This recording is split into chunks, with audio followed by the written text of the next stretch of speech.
Hello and welcome to another episode of Varsity360. I'm Columbian sports editor Micah Rice, along with the Columbian's Meg Wachnick, and it is our favorite time of the year when it comes to high school sports in Southwest Washington, and that is the postseason in football. It seems like just yesterday, that we were doing league previews, trying to hash out what teams were going to make some noise, either in here locally or statewide. And now we have some clarity. Some of our predictions turned out to not be so accurate. Some of them were. But here we go. We've made it to week 10, and well, you saw a little bit of you got a little appetizer for preview, postseason preview on Monday night. Postseason chaos. Yes. You were at the three-team. I like to call it football Thunderdome. 3 teams enter, 1 team leaves. It seems like we've had this a lot recently in local leagues, especially in the 3A GSHL, as was the case on Monday. Evergreen, Mountain View, and Prairie all ended the regular season 2-2.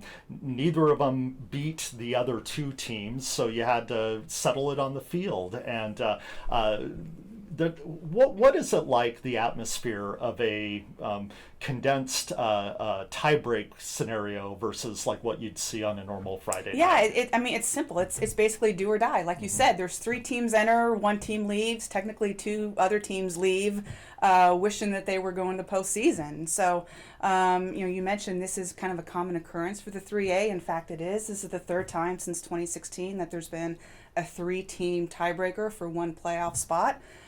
Prairie and Evergreen were also a part of those other 2 in 2016 and 2017, and now Mountain View joined the bunch this year. And so it didn't take very long. Start to finish, it was about 45 minutes, and that also included a 20-minute halftime, if you will, after the first mini game that was played between Prairie and Mountain View. So Mountain View came out victorious. They'll play Rainier Beach at 5 o'clock Saturday in Seattle. The thing about the tiebreaker that makes it unique is you never really know who's going to come out of it, right? I mean, there might be one team that's maybe more talented, but someone reached out over the weekend on Twitter and asked me, hey, do you think who's going to win? And I'm just like, I have absolutely no idea. This was a modified format, unlike traditional high school overtime rules.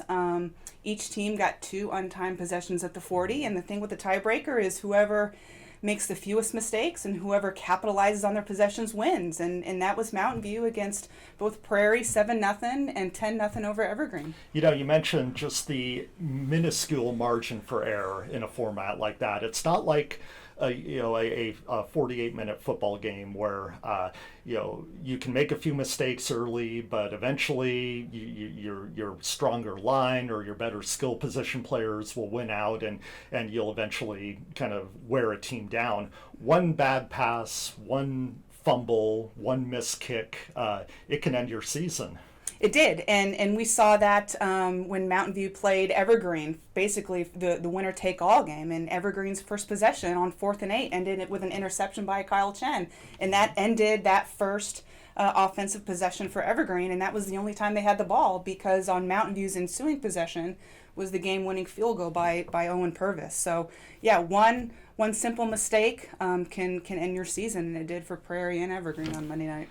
Yeah, I think looking at Mountain View, that's a great segue into kind of taking a 30,000-foot look at, kind of where our teams stand heading into the Week 10 preliminary round of the state playoffs. And Mountain View, they've had a roller coaster season, starting from, going on the road and dropping a close game in Week 1 to Nooksack Valley, but then coming back and putting together some good wins, making it through the gauntlet eventually in the 3A GSHL. But talk about a team that has to be playing with a lot of confidence. They end the regular season going on the road and getting a really wacky 45-44 win over Richland, which, say what you want about anybody going on the road, traveling halfway across the state and getting a win in someone else's backyard.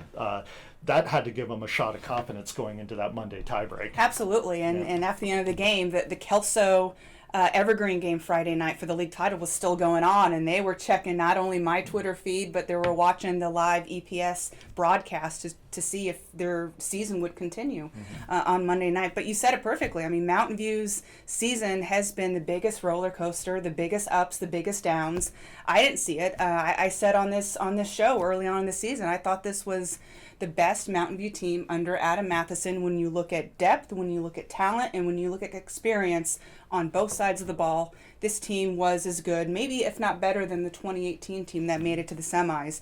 But yeah, they started off with a tough loss on the road in Nooksack Valley. They've traveled to the Tri-Cities twice in 4 weeks, and here they are. It might not be the path that they planned to get to the postseason, but they're there, and they play a very tough Rainier Beach team, and yes, they're the underdog, but you know what? I never count out an Adam Matheson coach team. So this is a Rainier Beach program. This is actually the second time since 2018 that these teams have played in the postseason. And Rainier Beach, they've got a lot of dudes, a lot of athletes. So if there's any team that might make that upset, I would probably say Mountain View has a very good shot. Well, because I mean, they come into the postseason now with a 5-4 record, but I think with a team like Mountain View that has some momentum and that's playing with a lot of confidence, having won 3 out of their last 4 and surviving Monday's gauntlet, the only way that record matters is in the seeding. Right. And the thing with 3A statewide is so deep that you're going to play. You're going to run into a juggernaut eventually, and eventually pretty quickly. So I think it's a fair test in Week 10 for Mountain View going on the road against, Mountain View goes in as the number 24 seed and kind of that. It was a 2020, how many teams do they have? Anyway, Week 10 3A statewide it's a huge field. They're the number 24 seed against the number 9 seed Rainier Beach. Mm-hmm. At least you don't run into like an Eastside Catholic or an O'Day. You're going on the road, you're playing a quality opponent, but if you are, like we kind of thought they were, also a Mountain View team that can hold its own, let's prove it on the field. And that's what they'll have to do. And I guarantee Rainier Beach is not taking Mountain View lightly at all. Mountain View still has weapons. I know one of their big weapons early in this season, Aiden Nicholson, who I believe at one point was not only the region's catches leader, but also yardage. He blew out his knee against Hanford on the road. They also had a couple of other big injuries in that game, and so guys like Kyle Chen, who was huge in that tiebreaker, not only with the interception that I touched on, but also a touchdown in that game as well. But he's actually playing tight end now, and he volunteered to do it because he knows the importance of that position in the Adam Matheson offense. And so you got a kid who's 6 feet, maybe 185 pounds, playing tight end, and so we saw him also line up at tight end on Monday night. So they have a way to get it done, and like I said, Rainier Beach is not going to take Mountain View lightly at all, even though they are a number 24 seed with a 5-4 record. Yeah, I mean, you got to enter any sort of postseason bracket knowing whatever team you play is going to be dangerous. Right. Mm-hmm. But let's move on to the 4A. Speaking of teams with a lot of wind and momentum at their back, Camas enters Week 10. They've won 6 in a row. They did what they did the previous year, where they stacked their early season schedule with really tough opponents, mainly from Oregon. Mm-hmm. But the Papermakers are kind of right where we thought they should be, having won the 4A Greater St. Helens League with a come-from-behind win over Skyview 3 weeks ago. They enter the Week 10 state preliminary round as the number 3 seed. You think Camas is the 3 seed? Is that justified? It was hard because when I heard about that, and keep in mind, this is the second year in a row that 4A and 3A have had a separate Week 10 seeding committee that's different from the once you get to the round of 16 for the state playoffs. And I was a little surprised. But again, I think some of that, too, is a nod at a tremendous program with tremendous tradition. Obviously, just a couple years away from an undefeated championship season in 2019. So I think some of that has to do with that number 3 seeding. No surprise that Skyview also got a home game. It was kind of up in the air again. They're 7-2. They have 2, if you want them, quality losses against Jesuit and against Camas, the 4A league champion. So good to see Skyview also getting a home game against a really, really tough Puyallup team. Would not surprise me at all if both Skyview and Camas win this weekend. Yeah, I think Camas has to be kind of the prohibitive favorite at home against number 20 seed North Creek. That's a school from Bothell that enters with, I believe, a 4-4 record, having lost 3 of their last 4. But like we said, it's the postseason. There's no margin for error. You can't take anyone lightly. I know Coach Hathaway and Camas won't be taking the Jaguars of North Creek lightly. But moving on to Skyview, that's going to be, I'm really interested to see how a team like that, that has so many young players at skill positions, whether it be quarterback and Jake Kennedy or their number 1 receiver, Gavin Packer. That they're coming off of a de facto playoff game in week 9 against Union, where the winner of that game it goes on to the playoffs. The loser saw its season end. Skyview was tested. Union, I thought, played one of their most complete games defensively all year, holding Skyview really in check for the better part of 3 quarters. But when the game wasn't going their way in kind of the late second quarter, and they needed someone on defense to wreck the game, well, that's what Jalen Salavea did. He came up with, some big tackles in the backfield, but also a crucial interception that ended up setting up the drive that Skyview got on the board first. They used kind of a gadget play in the final 20 seconds of the first half to score on a wide receiver pass, that it was a huge shot of momentum, kind of changed the whole mood heading into halftime. So I'll be really interested to see, kind of coming off a win where their mettle was really tested, how Skyview translates that against Puyallup. That while, on paper, Skyview being the number 10 seed, Puyallup being the number 13 seed, Puyallup is another one of those legacy programs. They're always going to be tough. Right, just ask Union back in 2018, right, when they played twice on Union's way on to an undefeated championship season. But Puyallup coming off a 48-14 loss to a Curtis program that traditionally isn't really known for football as much. But Puyallup, like you said, a legacy program that's been there in the trenches year after year when it comes to big 4A state playoff appearances. So 13 versus a 10, that's really a pick'em game, right? Right, and I think obviously there's the high stakes of wanting to advance in the state playoffs and keep your season alive, but I got a sense from talking with Coach Steve Kaiser of Skyview after their win against Union, with how young some of the skill position players are at Skyview, that it wouldn't just make a difference for this season, but to get another 2, hopefully 3 weeks of practice in this sort of environment, a state playoff environment, that could really have far-reaching ramifications for what this program hopes to do in years coming. And that's something that he addressed in August when we were working on our preview stories. Is yes, they are maybe young and inexperienced, but from week 1 to week 10, think of how much experience, how much game experience just over a course of a season. Some of these sophomores, they might have been young to start the season, but these are pretty experienced kids now that we're looking to week 10. Well, yes. 2 of their biggest playmakers, Jake Kennedy, a junior, Gavin Packer, a sophomore. They were the ones who came up big in that game against Union, and they're going to be asked to come up big again on Friday. It is at Kiggins Bowl. It's the state playoffs. Big playmakers have got to make plays, and that's what they're going to be asked to do. Absolutely. Yeah, no question. I think that Skyview can get it done. Speaking of playmakers, we go to the 2A ranks, and Washougal has had one of the best playmakers in the area in quarterback Holden B., a guy we paid a lot of attention to, a guy that a lot of college programs are paying attention to, the junior quarterback for the Panthers. He leads a Washougal team that rolled through the 2A GSHL, 7-0, 8-1 overall. They're the number 1 seed against the number 4 seed from the EVCO in Shelton, who enters with a 5-4 record, and like the 3A teams around here had to do, Shelton ran the gauntlet in their own 3-team tiebreaker up there. So Washougal, the last time they reached the state playoffs, 2019, so that would have been this year's senior class's freshman year. So for all intents and purposes, not a lot of playoff experience for the Panthers.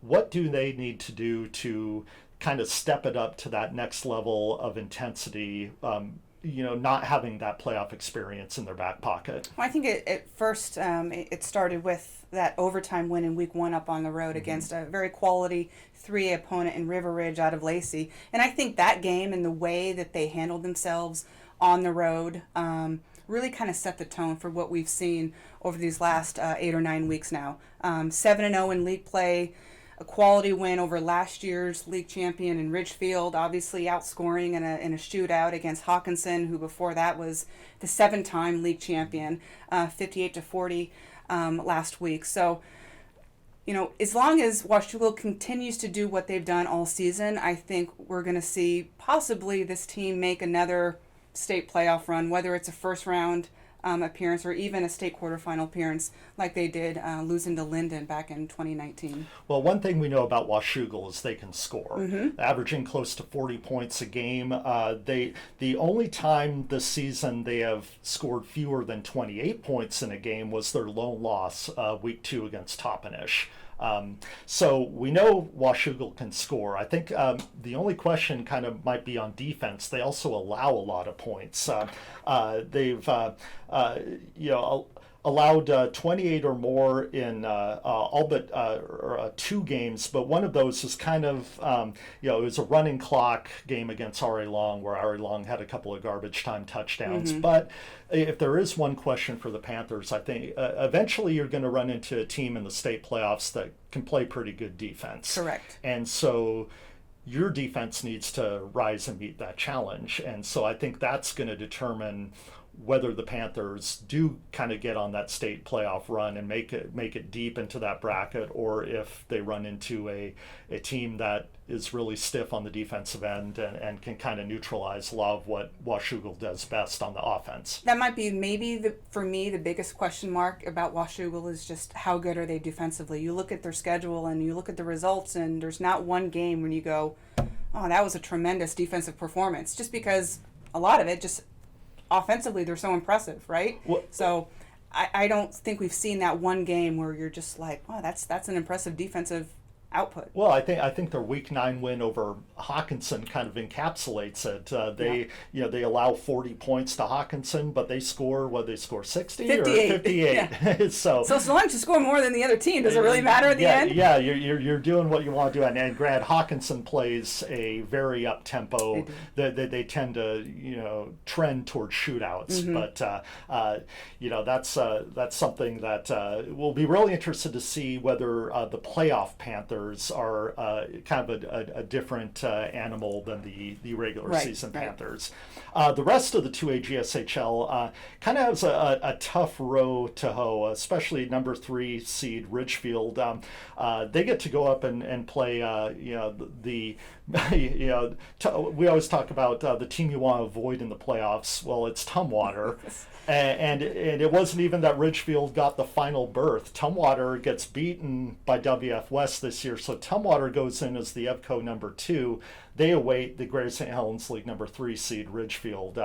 Whoever has to go up north and play Tumwater in Week 10 knows they're in for a test. It doesn't matter that Tumwater is the second best team in that league. It's still Tumwater. Again, it's always kind of a joke that who doesn't want to be the 4th place team normally every year, because traditionally Tumwater is the number 1 seed out of the 2A Evergreen Conference. But very tough draw for the Spudders, a team that had its best season in program, let's say the last 20 years. Last season reaching the state quarterfinals. Well, ever since they won the state title in 95. Yes, yeah. So in order to get back to state, that would be probably the biggest upset of the weekend across the state. Oh, that would be even regardless of classification, if Ridgefield won it. Not saying that they can't, but it's a tough road ahead. It would be a massive win for the program. And any time you're asked to go on the road and play a team like Tumwater, it doesn't matter if Tumwater is a 3-loss or a 4-loss team, they're still going to be tough. In this case, they're a 1-loss team, right? So that's going to be. But the 4th place team from the 2A GSHL Woodland, they get to go play WF West, and so what I know that. Everyone's always, you want to do well in the playoffs while you're in them, but you're also trying to learn learn a few things, build some experience. I imagine that's what Coach Sean McDonald in his first year after taking over the Beavers program after coming from Kalama. I imagine that's what he's going to point to regardless of how their game in Week 10 against WF West goes. This is going to be a first-hand experience about what it takes to compete in the playoffs in the 280. I'll say this, if anyone knows a thing about winning a state title or two, it's Sean McDonald and some of his coaches who came over from Kalama. So yeah, big task ahead. I think Woodland was for me one of the bigger surprises out of the two-way league. So big accomplishment for the Beavers to be even in this position, and they definitely, just like Ridgefield, have a tall task ahead of them. Against a very, very good Chehalis team. Yeah, it's something they can always build on. Yep. Speaking of building, you go the 1A, and a team that is built just year after year, consistent success, La Center. They're right back where they kind of always have been. Trico League champion, number 1 seed going into the Week 10 playoffs, and they play Hoquiam in a game that because of the weather forecast, it looks like it's going to be held at Woodland High School. So they don't get to play on their home grass field, but still, La Center back in the state playoffs. What else is new? The sky is blue. Yeah, no surprise at all, right? And this might be maybe one of John Lambert's more complete teams that we've seen in a while. So they've got the ground game going. They've got some young pups on the offensive end that have really grown and matured as the season's gone along. So no surprise, a Hoquiam team that 4th place out of a very, very tough 1A Evergreen League that features the likes of Montesano and Eatonville and Tenino and whatnot. So they've definitely licked their chops. Hoquiam has for this season, but I see La Center easily winning this game. Yeah, I think it's, the 1A reminds me a little bit of the 3A in that once you get into that 16-team statewide bracket, a lot of it depends on not just who you play, but who you avoid. Correct. Are you going to get matched against an East Side power like Royal or someone like Nooksack Valley and have to go on the road up there? Or are you going to get a more favorable draw in the first round and quarterfinals possibly to set yourself up for a run? Would not be surprised to see La Center maybe in that 5, 6, 7 range. Their one loss came in week 1. A very close defeat to Hawkinson at home. They've ran the table ever since, so wouldn't surprise me 5, 6, 7-ish for La Center. Again, like you mentioned, just like 3A, there are some tremendous programs in 1A. So we'll kind of see what happens with the seeding committee, assuming obviously if La Center wins this weekend. And the other 2 local teams that'll be playing in Week 10 from the Trico, Kingsway going against, as you mentioned, a very tough Tenino team, and Seton Catholic going against Montesano. Both will be underdogs in those games, but especially for Kingsway, 2 years after basically putting the program on pause and doing a complete reboot, for them to be playing in Week 10 is a huge accomplishment. Absolutely, and we learned about a month ago that there'd actually be 4 berths. Last year there were 3 coming out of the Trico, but now there's a 4th berth, and Kingsway took advantage. So it's great to see them, like you said. Really, that program was going to be on pause for a substantial amount of time, but the Knights decided to bring it back, and 2 years removed for being independent, here they are back in the postseason. Yeah, that's those stories we love. You never count anybody out. I think it was a real kind of good year for the traditional underdogs. Kingsway coming back, Fort Vancouver getting its first 3-win season in more than 15 years. So just a lot of good stories about kids putting the doubters aside and doing some good things that engendered a lot of pride in their efforts and their programs. And so it was a fun season. It was. And fortunately, it's still going. So that's good for us, too.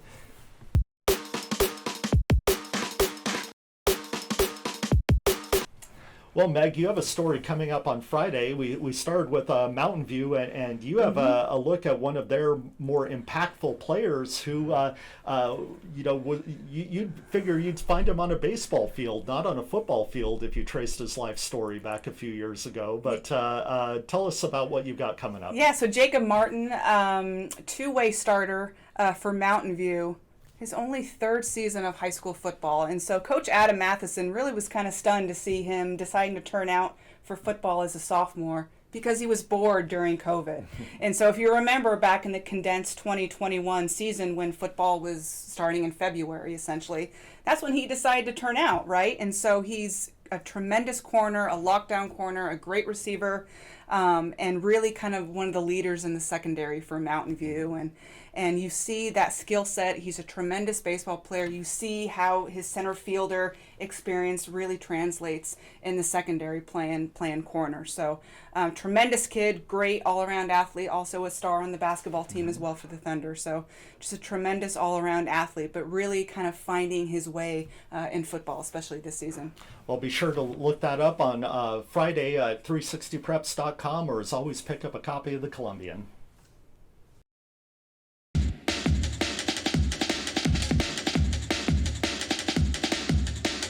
All right, to take a closer look at our Week 10 football matchups, I'm joined now by Tim Martinez. And Tim, let's start with the 4A happening on Friday at Kiggins Bowl. Number 13 Puyallup, number 10 Skyview. What do you expect to see in that matchup?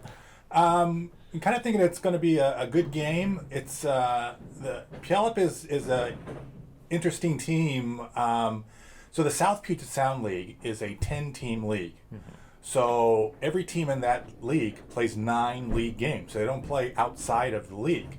So we really don't have any idea about how strong that league is. So we just know from history, and over the years' history, the teams like Graham Kapowson and Sumner and Puyallup in the past have been pretty good.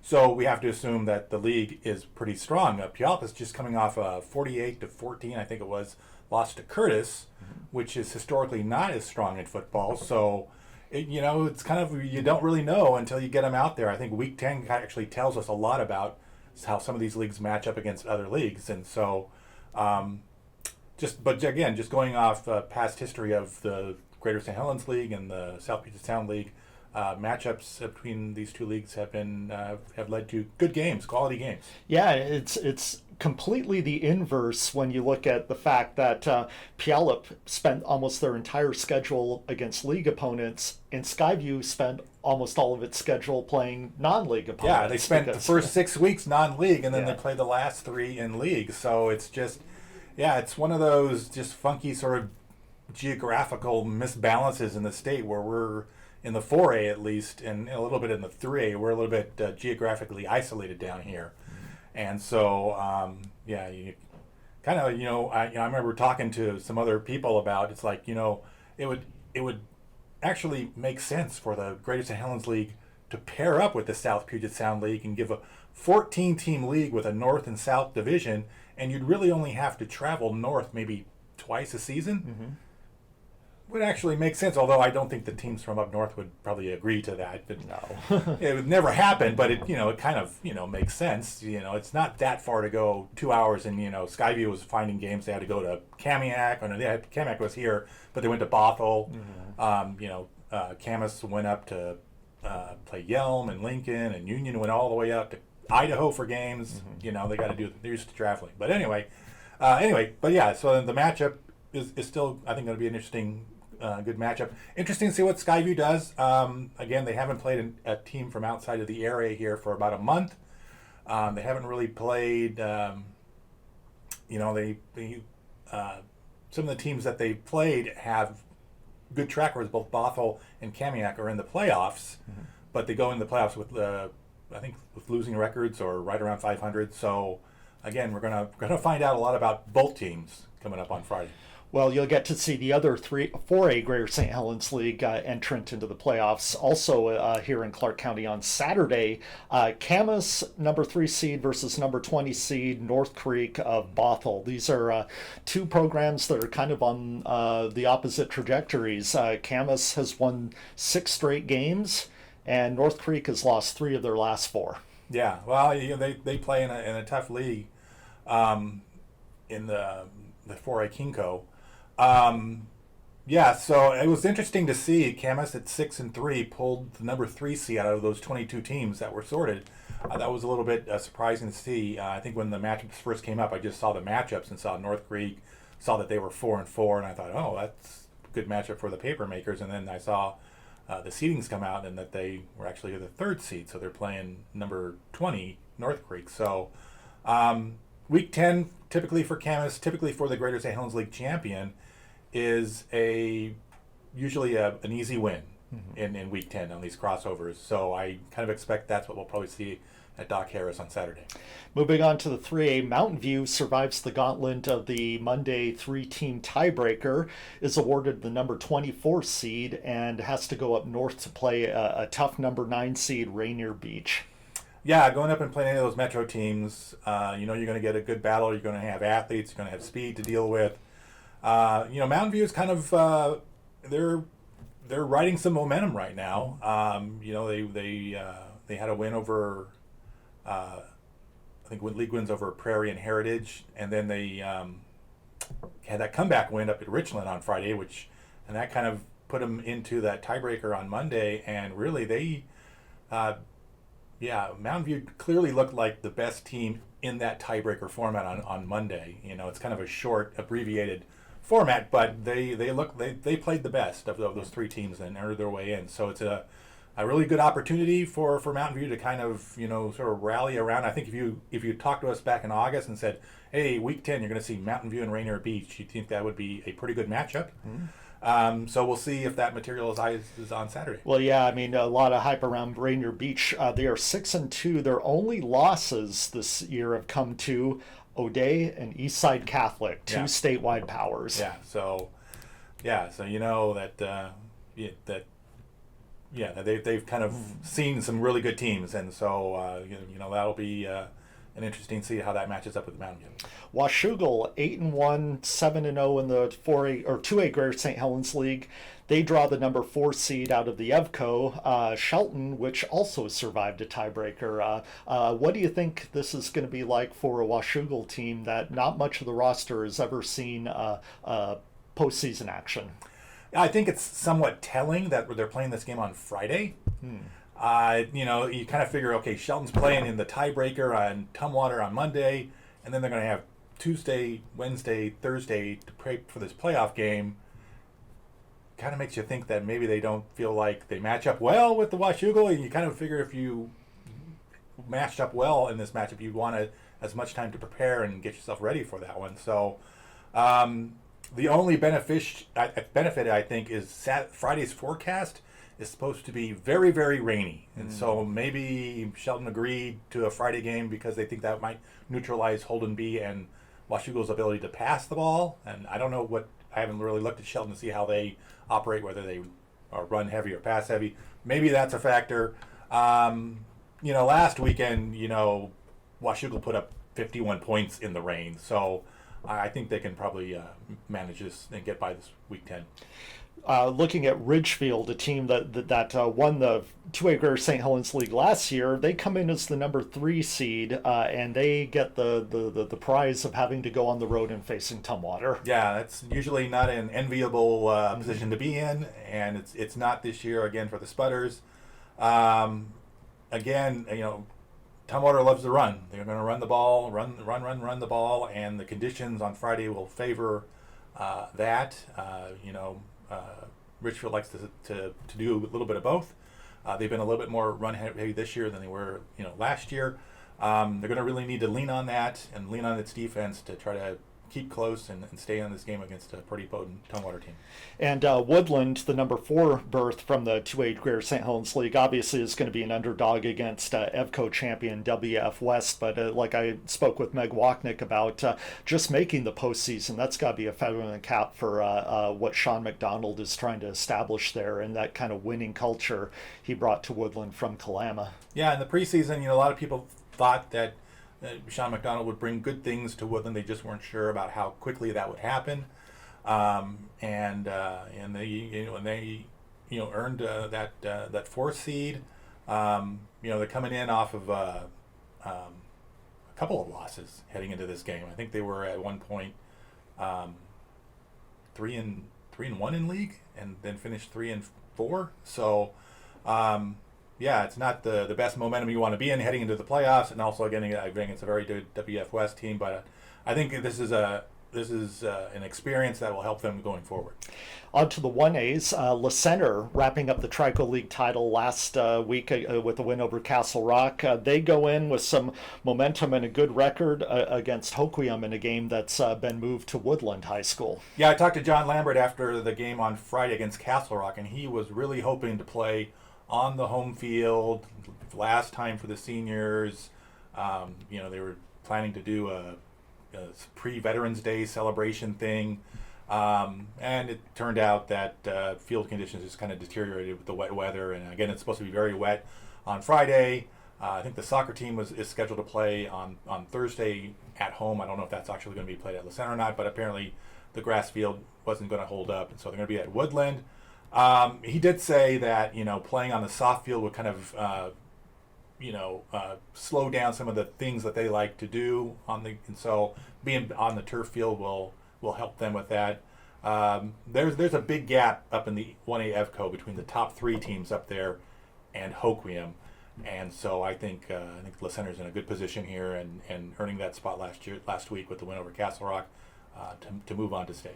Well, you mentioned that big gap between the top teams in the EVCO and the rest of the field. Well, and unfortunately for a couple of our local teams down here, they're going to have to face some of those top teams, starting with a number 3 seed out of the Trico, Seton Catholic. They face a Montesano team that is traditionally always tough. Yeah, Imani played Castle Rock back in September and won something like 42-12 or something like that. And Castle Rock plowed through both Kingsway and Seton, so this is not a really great matchup. They're again but a very young team at Seton, so again this is another experience thing and something to build on, and they're a team to watch here in the next couple of years. Well, we Meg and I earlier talked about that being the same case with Kingsway, especially coming after a complete program reboot. They are in the postseason after basically their second year back. They'll be a big underdog against Tenino, the EVCO champion, but it has to be something that you would hope if you're Kingsway to build on. Yeah, it's going to be a nice and good experience with Tenino. You get to play on the black turf that they have up there. Seton's played Tenino the last 2 seasons, and it was lopsided losses both times. A little different personnel up at Tenino this year, but still very good. Basically 1, 2, 3, they're all pretty much ones, pretty much what you're facing with.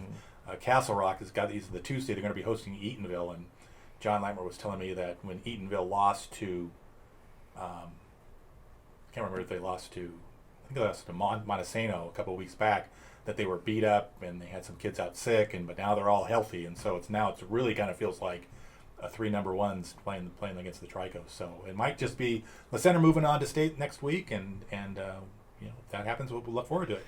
Well, we'll see what happens Friday and Saturday. And to follow along with us, as always, follow us on our 360 Preps social media channels. Read the game reports online at 360preps.com or Columbian.com, or you can always pick up the newspaper. We'll have coverage of all of that and more. So we'll look forward to following up and seeing how it goes.